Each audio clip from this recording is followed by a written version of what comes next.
Alright guys, so in this video I'm going to be showing you how to take this license plate bracket off when your screws are stripped.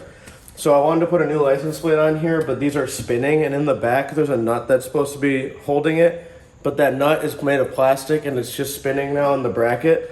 So I'll take this off and show you what it looks like, but I'm going to be putting this new one on. So as you can see, the hardware is a little upgraded. On the back there's no nut, it just screws into the threads right here, so that way you don't have to worry about that stripping ever again. So let's get started.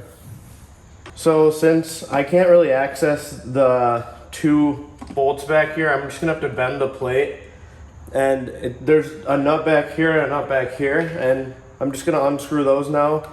This is the only way I could figure out how to do it. If there's any other suggestions, let me know, but I'm gonna get rid of this plate anyway, so it doesn't matter. But if you do want to save your plate, you can bend it back after, but it does look a little warped. So just keep that in mind, that you want to order a replacement plate or maybe get a new plate, then you can do it this way.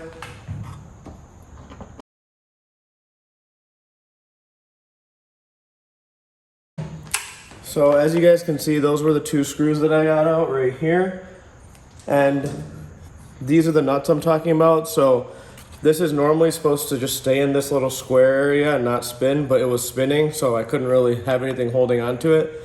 If you can get behind it and hold it, that'd be great, but I just got a new bracket overall, so I don't have to deal with this in the future.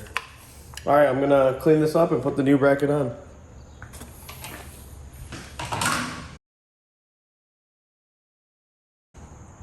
All right, so I got some new hardware here.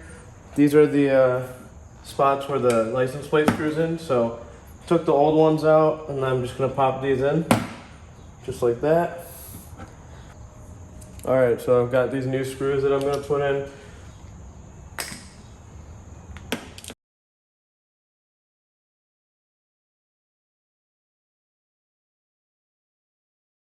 All right, and then I'm gonna put my new plate on, but that's how you put the new bracket on, and it comes with this tool here, so that's what you use for the screws.